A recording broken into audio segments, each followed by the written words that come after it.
tema tabu na sociedade portuguesa e mundial. A SIDA, na terceira idade, é um tema de que se evita falar. É uma realidade escondida do qual nós hoje vamos falar, porque prevenir em qualquer idade continua a ser o melhor remédio. Para isso, convidámos o professor Dr. Francisco Antunes, que é médico infecciologista do Hospital Santa Maria. Olá, professor, muito boa tarde e bem-vindo ao nosso programa. Bem, obrigada. E a Filomena Aguiar, que é presidente da Comunidade contra a SIDA, presidente da Fundação Portuguesa A Comunidade contra a SIDA. Assim é que o nome está dito de forma rigorosa. Olá, Filomena, muito boa tarde também. Um aplauso para os dois. Professor, eu vou começar por si, porque eu acho que é muito importante explicar de forma clara, até para que se perceba a gravidade daquilo de que falamos, o que é o VIH e SIDA. Eu fiz assim um compasso de tempo de propósito. Bem, em primeiro lugar, quero cumprimentar a assistência e olhar para a cara das pessoas que estão ali. Eu acho que, considerando que se diz que o envelhecimento começa aos 50 anos, algumas das pessoas estão dentro e muito dentro deste programa, dado que têm algumas delas mais de 50 anos. Nós temos que falar muito claramente sobre o problema do envelhecimento e não andar aqui com subterfúgios. Vale a pena, sim. O envelhecimento começa de acordo com aquilo que é reconhecido mundialmente com os 50 anos de idade, em que as pessoas globalmente se tornam mais frágeis. Bem, e vamos falar de um tema que atualmente está muito relacionado com a problemática do envelhecimento e cada vez mais. Distinguir a infecção VIH da SIDA é como distinguir o desconhecido para o conhecido. No fundo, a SIDA é uma história, corresponde à história da infecção pelo vírus, pelo VIH, que termina na SIDA. Portanto, é uma história longa que dura 10, 20 anos antes de se reconhecer clinicamente que o indivíduo está com SIDA. Portanto, é uma história que passa despercebida do ponto de vista clínico durante 10 ou mais anos. Ou seja, pode-se ter o vírus, mas não ter... Não ter qualquer manifestação clínica de estar infectado por este vírus. Portanto, é esta a diferença mais importante. Dizer que está infectado por VIH não quer dizer que está com SIDA, mas para que as pessoas reconheçam o problema que estamos aqui a tratar, vamos falar da SIDA, mas em que se inclui implicitamente a infecção pelo vírus da SIDA ou a infecção por vírus da imunodeficiência humana. Esta evolução é muito importante porque, repare, que eu tenho 70 anos. E desde 1980, que acompanhei muitos infectados, centenas de infectados por vírus da SIDA, ou vamos falar a partir de agora do vírus da SIDA.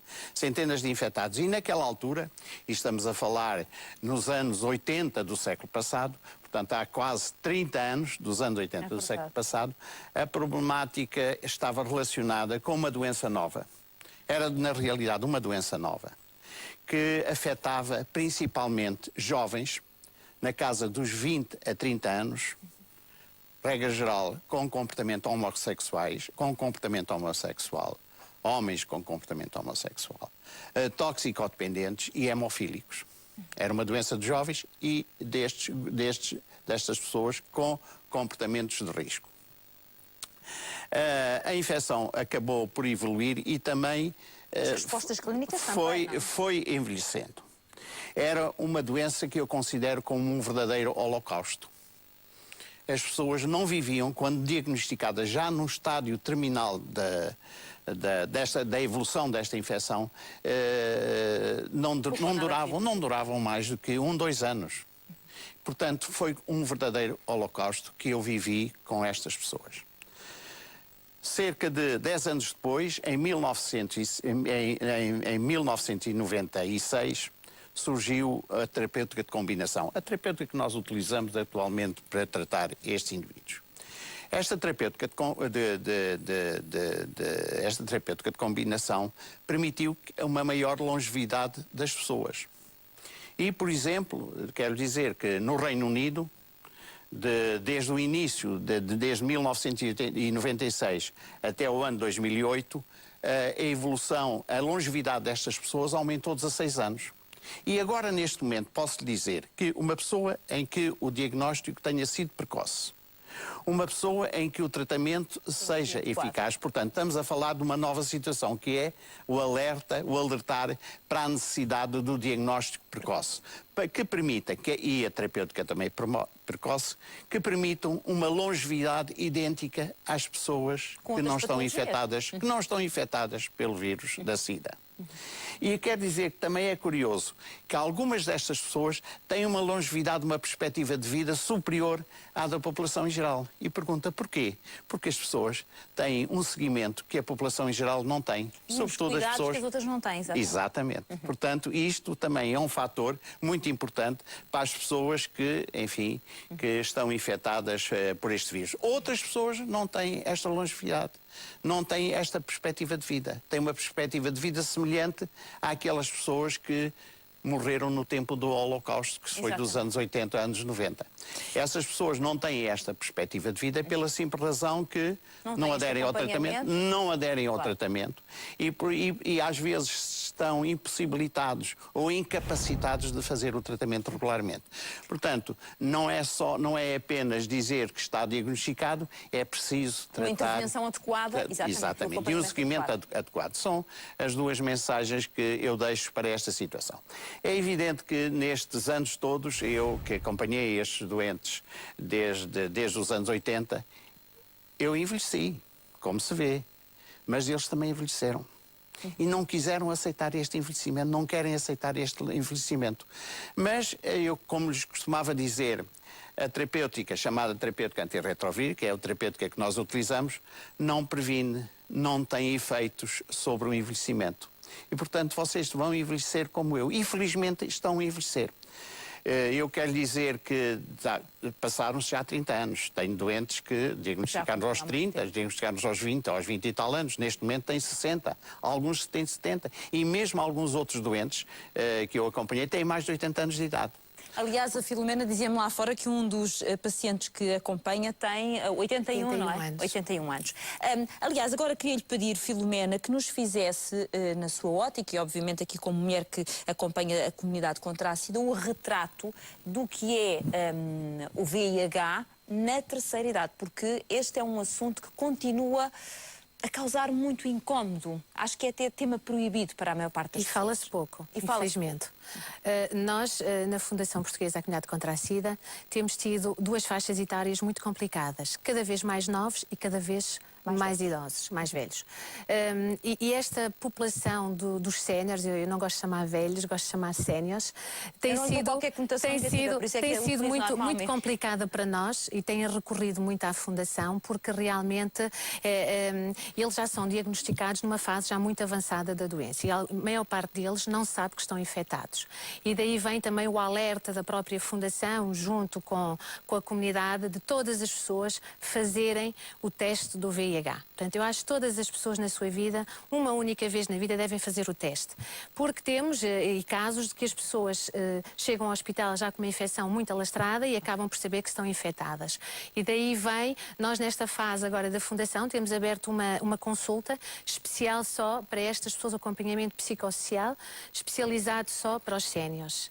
E foi um projeto que começou pioneiro em Coimbra, com o professor Vítor Duque, e depois tivemos o apoio do professor Saraiva da Cunha, que é o diretor clínico de serviço do Serviço de Infecciologia dos UCS, e temos tido tantas pessoas da Zona Centro, que o projeto começou a ser conhecido, começou a ser apoiado também por um projeto, nós tivemos uma candidatura aprovada da Missão Sorriso, e agora passamos para o Porto, para a Zona Norte. E então englobamos o Hospital de Gaia e o Centro Hospitalar do Porto. Filomena, mas porquê é que esta franja de público sénior está a aumentar tanto? Está a aumentar porque as pessoas acabam por... Também os médicos estão mais alerta agora neste momento com algumas infecções tão alastradas que aparecem. E, portanto, por exemplo, nós temos um caso de um senhor que entrou com uma pneumonia, esteve nos cuidados intensivos e acho que era muito predominante e acabaram por fazer o teste e estava infectado. Portanto, temos vários casos destes que nos aparecem. E acabam também porque nós agora também estamos a fazer mais rastreios e começamos a fazer rastreios também nesta faixa etária.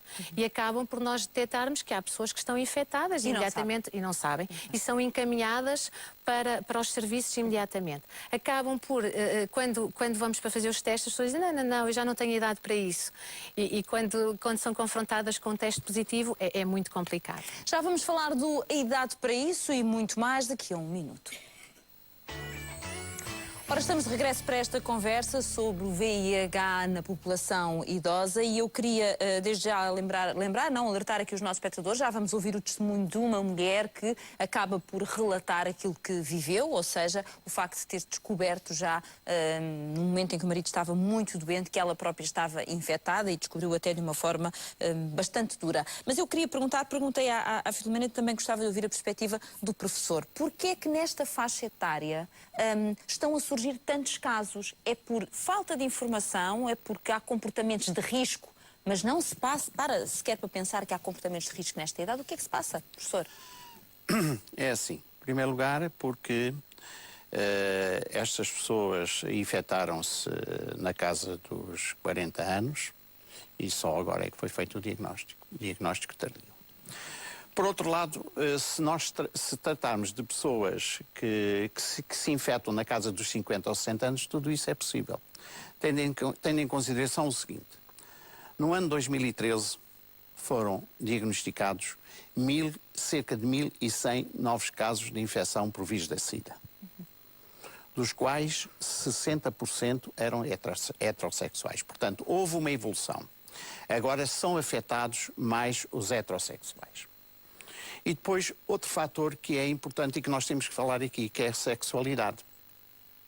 As pessoas mais idosas ou as pessoas mais velhas têm mais tempo para se dedicarem às suas relações amorosas. Porque ou estão sós, ou já não têm filhos para acompanhar, restam-lhes alguns netos. Por outro lado, particularmente para os homens, a longevidade da sexualidade foi aumentada com estes novos medicamentos para a disfunção erétil. E, por outro lado, não sensibilizando esta população para os problemas da transmissão deste vírus, porque eles têm pouca percepção relativamente a esta situação, não querem utilizar preservativos. Porque os preservativos lhe incomodam, têm dificuldade em manter a ereção e não gostam de utilizar preservativos. Portanto, aqui há dois fatores muito importantes. A longevidade que foi atribuída à utilização dos medicamentos para a disfunção erétil. Sim. E também a negação relativamente a estas situações e a não utilização de preservativos. Portanto, aqui há dois fatores que são importantes relativamente ao risco de transmissão. E, portanto, aquilo que é importante é que as pessoas sejam sensibilizadas para o problema do risco que estão a correr, mantendo estes comportamentos, continua a haver comportamentos de risco, mantendo estes comportamentos relativamente, que afetam coisas relativamente à sua sexualidade. E, por outro lado, ao papel dos médicos. Os clínicos também não estão sensibilizados para esta situação. A partir de uma determinada idade, há risco para transmissão do vírus da SIDA, os clínicos ainda não estão sensibilizados para este risco, para esta população. E não advertem as pessoas para o facto de ser necessário o diagnóstico, ser necessário também a prevenção relativamente a esta situação. Os clínicos, a partir dos 50, 60 anos, não falam de sexualidade, não falam de relações sexuais. É um tabu também. É um tabu. Portanto, neste momento, o que é que há a fazer? É, de facto, sensibilizar as pessoas. Para isso são úteis estes programas de sensibilização desta população mais idosa. E, por outro lado, também haver educação relacionada com os clínicos, particularmente nos cuidados primários de saúde e muito especificamente para os médicos de família. Ora, vamos ouvir o testemunho que há pouco anunciei, depois já continuamos a conversa, mas vamos ouvir o testemunho de uma mulher que relata o que viveu a partir do momento em que descobriu que estava infectada.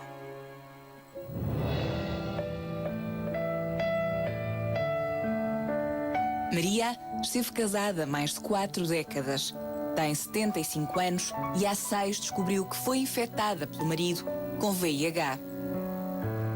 O vírus da imunodeficiência humana ataca o sistema imunitário do organismo, ou seja, destrói os mecanismos de defesa que nos protegem das doenças.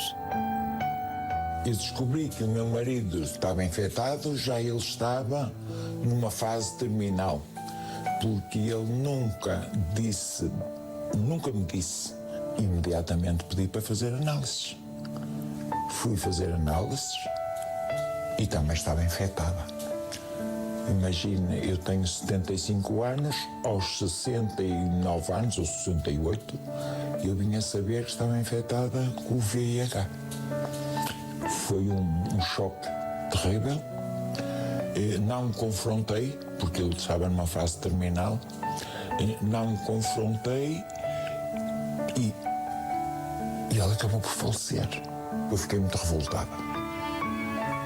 Que acho que eu merecia, passado tantos anos de casamento, saber. O meu marido e eu dávamos perfeitamente bem. E há muita gente que, por pensar que o marido, que já vivem há 40 ou 50 anos, que isto não lhes pode acontecer. Pode acontecer-me a mim. O que mudou é este segredo que vive comigo, que eu não tinha segredo nenhum. E agora tenho um. De contrário, sou a mesma pessoa. O meu médico é uma pessoa excepcional e eu fico muito feliz quando lá vou e lhe pergunto como estou, Sr. Doutor. Às vezes brinco, pergunto qual é o meu prazo de validade e ele diz que eu não tenho prazo. Falo com a minha psicóloga, que são pessoas excepcionais e que me têm ajudado imenso. Aconselho toda a gente a pedir ajuda, a que não deixem de tomar a medicação, que é aquilo que eu faço todos os dias, com certeza que me traz esta boa disposição, é eu não me sentir uma pessoa doente. E aquelas pessoas que até hoje ainda não fizeram as análises, acho que é um apelo que eu vou fazer. Toda a gente devia fazer estas análises. Não custa nada, é tirar um bocadinho de sangue e começar a fazer a medicação se estiverem infectados. Se não estiverem, ótimo. Desejo-lhes maiores felicidades. Que não tenham medo de fazer as análises. Porque agora há todos os apoios. É agarrar-se. Agarrar-se à vida. Como eu estou agarrada, porque eu espero ainda viver mais uns anos. Filomena, há aqui uma frase que me ficou no ouvido. Eu agora tenho um segredo. É isto que vive, ou seja, estas pessoas que se chegam junto de si, até porque é psicóloga clínica, são pessoas que muitas vezes transportam um segredo, como esta mulher que foi infectada. Um segredo muito pesado. Muito mesmo. pesado. E que acaba por ser uma coisa que é complicado para as pessoas que estão infectadas. Porque a maior parte destas pessoas vive completamente isoladas. Isoladas não é dizer que vivem sozinhas em casa. Vivem isoladas toda a sociedade com o segredo que mantêm. Mas não podem partilhar com a família? Não conseguem partilhar com a família porque serão rejeitadas, não conseguem partilhar com ninguém. E então refugiam-se ou no seu médico ou, neste caso, com a fundação, com o apoio psicológico. E, portanto, este apoio para estas pessoas é fundamental. Daí vem nós criarmos um serviço que levamos à casa destas pessoas, o médico para fazer a avaliação, levamos a medicação. Estamos a falar de pessoas muito carenciadas para não terem que vir todos os meses deslocarem-se ao hospital. E levamos também um enfermeiro para fazer as análises e vai o apoio psicológico também. Portanto, acabam por ter, se puderem deslocar, muito bem, se caso não puderem deslocar... Não deixam de ser acompanhadas. Não deixam de ser acompanhadas e acabam por ter todas as semanas um apoio ao domicílio psicológico. Isto deve-se também porque realmente nós na região norte conseguimos um apoio excepcional, que são os bombeiros voluntários de Baltar, na pessoa do seu presidente e do seu comandante, que conseguiram desbloquear toda esta parte logística para nos apoiar nestas deslocações, porque estamos a falar de deslocações muito distantes mesmo. E, portanto, acaba por ser muito dispendioso, mas que estas pessoas precisam deste apoio e daí vem nós iniciarmos este projeto agora, este ano, na zona Zona Norte. Eu estava a ouvir a testemunha pensar outra coisa, Filomena. Esta mulher faz o retrato de um casamento e de um companheiro que, na sua cabeça, era alguém em quem ela podia depositar exatamente. toda a sua confiança, que jamais ia ter um comportamento de risco ou iria procurar... E que só soube que estava infectado já em fase terminal no hospital. Exatamente. Portanto, ela teve esta notícia quando o marido entrou de urgência no hospital. Isto é uma coisa mais frequente do que julgamos, ou seja, nestes Muito casamentos frequente longos, mesmo. Sim, dos elementos tem um muito comportamento de frequente. risco. Tanto em casamentos longos, como também em pessoas que ou se separaram ou se divorciaram, porque nós agora temos imensos divórcios e acabam por as pessoas querer refazer a sua vida e acreditam, porque pensam, as pessoas confiam muito e pensam que as pessoas, pronto, porque realmente houve uma evolução muito grande na terapêutica da SIDA, é verdade. Eu tinha os meus primeiros, eu já estou há 19 anos a trabalhar nesta área e os meus primeiros doentes tomavam 10, 20, 30 comprimidos. Hoje em dia tomam 1, 2 no máximo. Portanto, acaba por ser uma qualidade de vida para o doente muito grande. E acabam também por ter muito menos internamentos, muito menos infecções e têm uma vida mais ou menos, como que tivessem outra doença crónica, não é? E as pessoas acabam por não acreditar que as outras pessoas estejam infectadas e confiam. Confiam por duas razões. Primeiro, porque confiam mesmo e segundo também porque não fizeram o teste e não sabem que estão infectadas. Claro. Neste caso é diferente, porque ele sabia que estava infectado e não lhe contou. Mas nós também temos muito isso nesta faixa etária. Ou seja, sabia, não contou e não claro contou, que ela acabou exatamente. Por ser... E depois também foi um bocadinho dramática a forma como teve notícia que estava infectada. Ela? Sim. Agora, doutora, há pouco tocou na questão dos... Professor, desculpe, tocou na questão dos médicos. Como é que acha que, não havendo uma alteração da mentalidade, que as próprias pessoas vão reagir se, por exemplo, numa consulta com o médico de família, o médico de família, como um dos temas de conversa, dizer, bom, eu acho que está na altura, a pessoa tem 50, 60, 70 anos, está na altura de, nestas análises que vamos pedir uma análise ao VIH. Acho que... Como é que acha que as próprias pessoas vão reagir? Vão sentir que de alguma forma as estão a ofender, a desconfiar da vida que eventualmente terão para o médico pedir esta análise? Eu acho que as pessoas aceitam.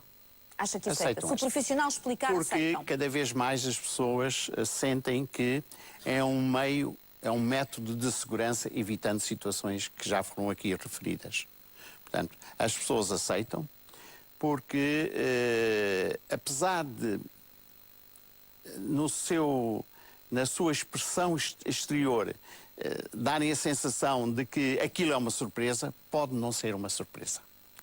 Pode ter havido no passado comportamentos de risco. Não é uma exigência, mas é uma. Mas isto não pode ser feito desta forma. Nós temos que falar com as pessoas. Explicar, obviamente.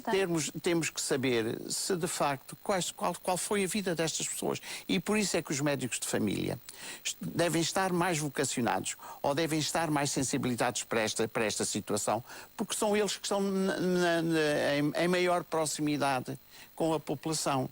E a grande parte deles também conhece as pessoas, conhece o ambiente familiar, conhece o ambiente social destas pessoas, conhecem às vezes os seus próprios comportamentos. E isto para lhe dizer também que não basta nós falarmos da infecção pelo vírus da SIDA. É também falarmos também referirmos o facto de que estas pessoas com esta idade estão mais afectas às comorbilidades, isto é, às doenças cardiovasculares, às doenças renais, às doenças hepáticas, que vão acelerar a evolução para a SIDA. O envelhecimento traz como consequência o acelerar para a evolução do indivíduo infectado para a SIDA. Portanto, acho que aqui há três fatores importantes relativamente àquilo que é necessário as pessoas fazerem neste momento. Primeiro, que os médicos de família estejam sensibilizados para este problema, seja a chamada atenção para o facto de que ter mais de 50 anos não quer dizer que não tenha corrido risco ou não esteja a correr risco, como eu referi, para a infecção por vírus da SIDA. Por outro lado, há que ter uma maior abertura relativamente ao diagnóstico precoce. Por exemplo, o diagnóstico precoce nas farmácias, como é feito, que são os centros de proximidade que são... muitas vezes conhecem tão bem a vida das pessoas. Exatamente. Seja mais aberto, como se faz nos outros países, em França e em Espanha, em que as pessoas podem pedir um teste na farmácia. O teste, atualmente, o teste vamos lá ver, de rastreio, que as pessoas gostam de chamar de despiste. Despiste é um acidente.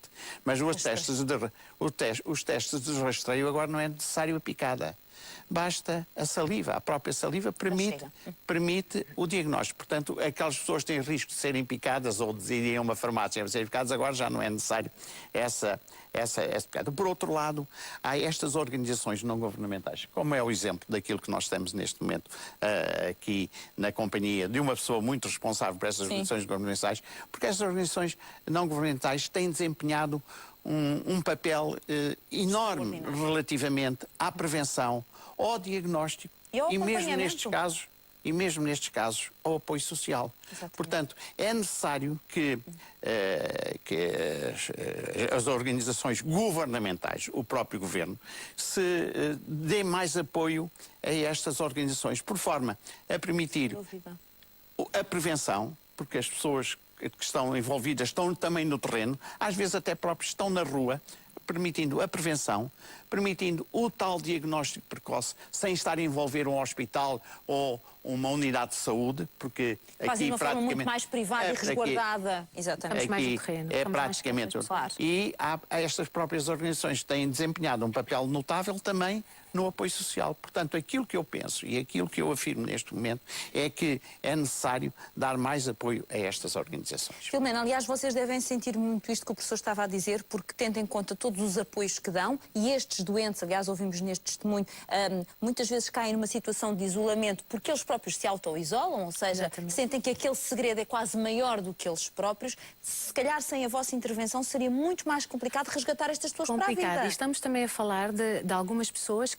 que vivem em meios rurais, o que é muito complicado, porque acabam por, mesmo que se queira enviar a medicação para elas, não conseguimos, porque não podemos mandar para a farmácia porque é numa aldeia, não podemos mandar para o centro de saúde porque as pessoas são conhecidas e, portanto, acaba por ainda ficarem mais isoladas. São prisioneiras de tudo. De tudo. E aí vem a importância destes parceiros, que sem estes parceiros não era possível realizar este projeto, não havia financiamento para isto.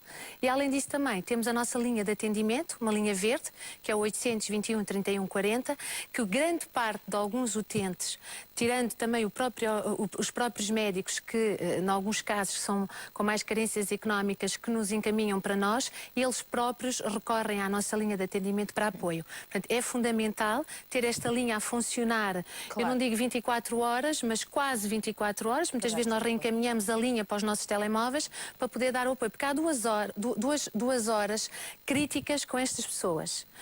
Nos de meia idade a seguir ao emprego e nas pessoas de idade a seguir ao jantar. Pois. Que recorrem muito. Exatamente. Portanto, é para ver como elas se sentem tão isoladas. Exatamente. Porque acabam por estar em casa com os familiares, mas ninguém sabe. Eu tinha um doente que há tempos me disse assim: doutora, como é que eu posso alguma vez ter algum apoio em casa se na minha casa dizem-me assim: meu Deus, se eu tivesse uma doença destas, suicidava-me? Eu gostaria aqui de referir um fato. E é para terminar, Sr. Professor. É para terminar? Sim, é para terminar. Então pronto, já não Mas falo. não, fala, claro que fala. Estou a dizer, é para terminar. Vai dizer, professor. Aqui há um aspecto muito importante e que eu gostaria que fosse sublinhado. Que a pior doença, neste momento, relacionada com a infecção pelo vírus da SIDA, não é o seu diagnóstico, não é o seu tratamento, como aqui foi referido, é um tratamento, um comprimido por dia. Tem que ser um tratamento para toda a vida. Isto, de facto, resolve o problema, mas o tratamento para ser toda a vida. O grande problema, e esse é um combate que também deve ser realçado, particularmente não realizando apenas um programa por dia, um programa por ano nesta área, mas várias vezes, falar sobre a estigmatização e a discriminação destas pessoas. Sim. O grande receio do diagnóstico das pessoas proativamente, pelos comportamentos de risco que tiveram no seu passado, dirigirem-se a um centro de saúde, é de facto a estigmatização do centro de saúde, onde todos o conhecem. Portanto, estas organizações não governamentais, que têm uma maior proximidade com as pessoas, a própria organização não tem aquele estigma de ser um centro de saúde onde as pessoas todas se conhecem, também devem ser suportadas neste aspecto de luta contra a estigmatização e a discriminação, que no meu conceito são os piores males que sofre esta epidemia e esta situação e esta doença. Portanto, deve haver um programa específico, uma vez por mês, dedicado à estigmatização e à discriminação. É um desafio que eu lhe lanço. Já registrei, professor. Bom, eu agradeço aos dois a vossa presença e está registado, e acho que com isto esclarecemos com certeza muito os nossos espectadores e pelo menos passamos informação que eu espero que tenha validade e que com isto se possa fazer o caminho da prevenção, que é o único que faz sentido. Muito obrigada aos dois. Um grande aplauso. Obrigada.